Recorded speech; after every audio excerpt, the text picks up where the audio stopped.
Et c'est qui qu'on appelle? Personne. Le téléphone il marche plus. You talking to me? Well, who the hell else are you talking to? Talking to me? Well, I'm the only one here. Bonjour et bienvenue dans cette nouvelle vidéo où nous allons parler de SOS Fantôme, la menace de glace, réalisé non pas par Jason Reitman, fils d'Ivan Reitman, mais Gilles Kenan, le co-scénariste du SOS Fantôme précédent sorti il y a 3 ans, que je n'avais d'ailleurs pas aimé, que j'avais trouvé inutile, et oh, grosse surprise, c'est pareil avec celui-là.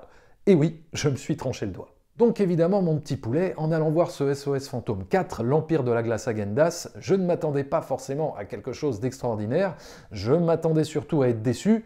Et là, vous allez me dire, bah oui, mais alors pourquoi t'es allé le voir, hein? Et je te répondrai, eh bien parce que je suis un malade mental, mon ami, parce que j'aime me faire du mal, et je crois que ça se voit un peu, j'aime me faire du mal pour vous. Et puis, je dois bien avouer que j'aime tellement SOS Fantôme, je possède d'ailleurs ce magnifique Blu-ray Steelbook Ultra HD 4K import regroupant les 2 premiers films, hors de question d'acheter le coffret avec les 3 films. J'aime tellement cet univers de SOS Fantôme que je nourrissais encore un infime microscopique espoir qu'ils arrivent peut-être enfin cette fois à nous faire revivre ce frisson d'antan et à faire un bon film, surtout que dans celui-là, eh bien, il revenait dans la ville de New York. Mais c'est à chaque fois la désillusion et la déception, car on sait que surfer sur le succès des franchises des années 80, c'est peut-être un pari financier à moindre risque, mais c'est très souvent un pari artistique raté, puisque les films ratent souvent leur tentative de faire renaître en nous ces vieilles émotions nostalgiques, Predator, Terminator, Robocop, Indiana Jones et j'en passe. Ça ne marche pratiquement jamais, on est souvent très déçus, car on ne peut pas recapturer ce qu'appellent les anglo-saxons « the lightning in the bottle », c'est-à-dire la recette miracle pour retrouver l'esprit d'une époque. Ça appartient à un passé trop lointain maintenant. Voilà, dans SOS Fantôme 1, ce qui était drôle, eh bien, c'est que c'était un film sur la réussite d'une entreprise, au milieu d'une histoire de fantômes, c'est-à-dire un pur produit des années 80, aux enjeux limite un peu capitalistes, donc quelque chose qui appartient vraiment à son époque.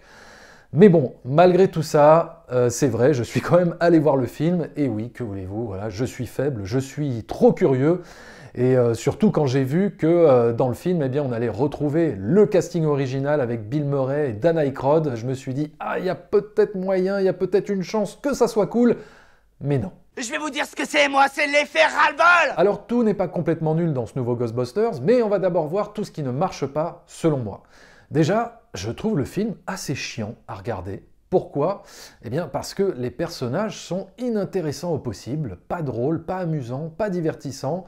Rappelons qu'à la base, SOS Fantôme, c'est une comédie fantastique, mais surtout une comédie vraiment drôle, avec des acteurs qui venaient du Saturday Night Live et qui avaient une capacité humoristique non négligeable, notamment Bill Murray, qui faisait son baratineur, dragueur, embrouilleur et qui apportait tout un décalage comique avec la rigueur et le sérieux scientifique de ses acolytes. C'est ce qui permettait de créer une bonne dynamique de comédie avec des personnalités en opposition. Sauf que là, avec la nouvelle génération de Ghostbusters, eh bien, tu n'as pas vraiment de dynamique humoristique, je trouve. Ils sont plutôt dans une dynamique familiale dysfonctionnelle, complètement cliché et barbante, avec des ados pas drôles, tous plus déprimants les uns que les autres, avec leurs problèmes existentiels à 2 balles. Ils n'ont malheureusement pas grand-chose à défendre en termes de personnages, mis à part la petite fille de Spengler, mais ça, on y reviendra plus tard. Paul Rudd, que j'aime beaucoup, et sa femme, eh bien, on n'en a absolument rien à faire de leur histoire. Les scénaristes essayent de leur greffer artificiellement une sorte de vieil enjeu familial sur la relation paternelle entre le beau-père et sa belle-fille, sauf que cet enjeu qui est censé être émouvant et nous toucher, etc., eh bien, est traité de manière très superficielle, donc on s'en tamponne royalement le fondement et on s'emmerde fermement. Autre problème qui nous fait passer un moment assez chiant devant le film, eh bien c'est qu'il faut attendre au moins 1h30 avant que les vrais problèmes arrivent, avant que le grand méchant du film interagisse véritablement dans notre dimension et fasse retourner la ville de New York à l'ère glaciaire. Et même quand ça arrive, c'est hyper décevant. Pourquoi? Eh bien parce que tout le climax du film qui aurait pu être l'apocalypse totale dans les rues de New York, comme c'était le cas dans les premiers films, se retrouve réduit à une pauvre scène de panique sur la plage. C'est-à-dire qu'au lieu de se servir d'un terrain de jeu aussi impressionnant et dantesque que la ville de New York, eh bien non, on va se faire une scène de panique sur la plage de New York avec quelques baigneurs et une grande roue. Ah, les mecs te trouvent le moyen de te faire un blockbuster moins impressionnant en termes de spectacle qu'un film d'il y a 40 ans. c'est quand même très fort. Surtout que pendant tout le film, on te balance pas mal d'establishing shots sur l'immensité de la ville de New York, comme si on voulait quelque part te faire languir sur ce qui va arriver dans le troisième acte et te préparer au cataclysme que pourrait causer une attaque paranormale sur une ville aussi grande, aussi dingue. Mais non, en fait, c'était juste des plans de coupe pour te faire des transitions entre différentes scènes. Ah, d'accord. Donc tu avais toute la ville de New York comme terrain de jeu, mais non, faisons plutôt une scène lambda sur la plage avec des baigneurs qui se glacent le cul dans le sable. C'est d'autant plus dommage parce que l'idée de cette nouvelle force maléfique et tout le folklore qui l'entourait était plutôt intéressante, j'ai trouvé, et constituait une menace vraiment cool. Et cool, c'est le cas de le dire. Autre élément qui ne fonctionne pas selon moi, c'est l'intégration forcée au chausse-pied de l'ancienne génération de Ghostbusters à l'intérieur du film. Voilà, tout ça est fait de manière très artificielle. On ne comprend jamais vraiment pourquoi ils remettent leur tenue de casseurs de fantômes, pourquoi ils sont là, si ce n'est évidemment pour faire du fanservice, mais on a surtout face à nous des personnages sous-développés, mis à part, c'est vrai, Dan Aykroyd qui est le plus développé, on va dire, et encore, je mets des guillemets à développer, mais au moins, on peut dire qu'il sert à quelque chose puisque c'est lui qui apporte certains éclaircissements sur la nature et l'origine du nouveau méchant. Mais du coup, le problème, eh bien, c'est que ça fait passer la nouvelle génération de SOS Fantômes, notamment Paul Rudd et sa femme, pour des personnages totalement inutiles, et on se demande bien à quoi ils servent. Et de manière générale, cette idée de réunir l'ancienne et la nouvelle génération ne marche pas du tout. À aucun moment, les deux générations cohabitent de manière harmonieuse dans le film, je trouve. Personne ne semble vraiment travailler ensemble, certains personnages ne se parlent même pas ou ne se croisent jamais avant la scène finale. Voilà, on ne sent pas du tout eh bien, cet esprit d'équipe, la cohésion, cette alchimie entre tous ces personnages. La mayonnaise ne prend pas. Je crois que Bill Murray et Dan Aykroyd échangent à peine une phrase dans tout le film, alors que c'est des personnages qui sont censés se connaître depuis 40 ans, donc franchement, ça fait peine à voir. Évidemment, pour essayer de retrouver un semblant d'ambiance du premier film, ils s'en sont donnés à cœur joie pour piller toute la musique d'Elmer Bernstein, que j'ai en vinyle et qui est absolument fabuleuse. Regardez-moi cette belle pièce, regardez-moi ce beau vinyle. Voilà, j'adore cette BO avec l'utilisation des ondes Martenot qui soulignent à merveille la présence des fantômes.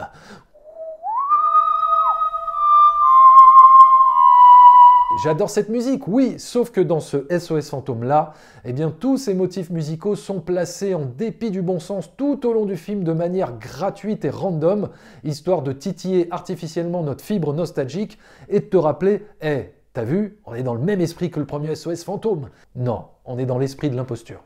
Alors tout n'est pas nul dans ce nouveau Ghostbusters, il y a certaines choses qui marchent pas trop mal, comme je l'ai déjà dit, le nouveau méchant, avec ce démon glacier qui incarne une menace maléfique plutôt originale et intéressante.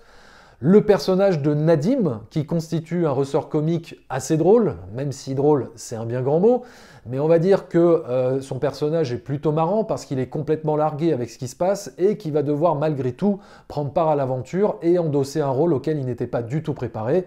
Donc voilà, on a ce décalage qui est assez drôle et c'est en quelque sorte le pendant comique du personnage de Rick Moranis dans les premiers films. Ce que j'ai apprécié aussi, ce sont les furtives apparitions de Bill Murray qui sont plutôt réussies avec des petits dialogues bien sentis, malheureusement bien trop sous-exploités. D'ailleurs, tu sens que Bill Murray en a rien à foutre d'être là. En même temps, c'est ça qui est drôle aussi. Et puis alors aussi un autre élément que j'ai bien aimé, et là c'est peut-être un petit poil spoiler, voilà.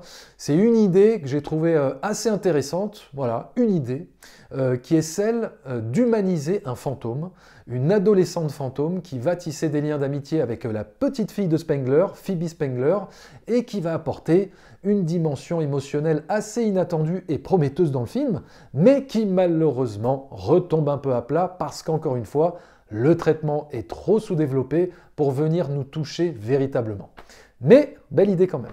En fait, le gros problème du film, c'est qu'il y a un trop plein de personnages entre la nouvelle et l'ancienne génération. Du coup, on se retrouve avec une équipe de 8 ou 9 chasseurs de fantômes qui sont réunis de manière complètement forcée et artificielle, ce qui crée un cruel manque de cohésion parmi ces trop nombreux personnages. Voilà, personne ne semble sortir du lot, mis à part, comme je le disais, le personnage de Phoebe Spengler qui arrive quand même à exister au-dessus de cet amas ectoplasmique. Bref, SOS Fantôme 4, oui, je ne compte pas le SOS Fantôme au féminin sorti il y a 10 ans, puisqu'il ne s'inscrivait pas dans le même univers. Donc, SOS Fantôme 4, la menace de glace, c'est très dispensable, très oubliable, c'est comme on pouvait s'y attendre du fanservice bien gratuit, avec des caméos, des clins d'œil éparpillés un peu partout pour faire vibrer notre corde nostalgique, des personnages sous-développés, une comédie pas très drôle, une dimension horrifique sous-exploitée et un climax très décevant. Et c'est pour toutes ces raisons que je mets à Ghostbusters, la menace de glace, 2 sur 5. Voilà, n'hésitez pas à me dire ce que vous avez pensé de Ghostbusters, la menace de glace dans les commentaires. Je n'ai pas été très tendre avec le film, mais parce que j'aime tellement l'univers, j'aime tellement SOS Fantôme que pour moi, eh bien, c'est toujours très douloureux de voir un film qui salit comme ça quelque chose que j'ai tant apprécié. Voilà, mais en tout cas, dites-moi ce que vous avez pensé du film dans les commentaires. Est-ce que ça vous a plu? Est-ce que vous avez aimé? Est-ce que vous avez détesté? On en débat, on en discute toujours dans la bonne humeur, la bienveillance et la bienséance. Et moi, je vous dis à très bientôt pour de prochaines aventures sur ma chaîne YouTube. N'hésitez pas à vous abonner, n'hésitez pas à laisser des pouces, des commentaires, vous savez comment ça marche, comment ça fonctionne. Et d'ici là, évidemment, comme d'habitude, continuez à fréquenter les salles obscures. Ciao! Là, je vais prendre une douche.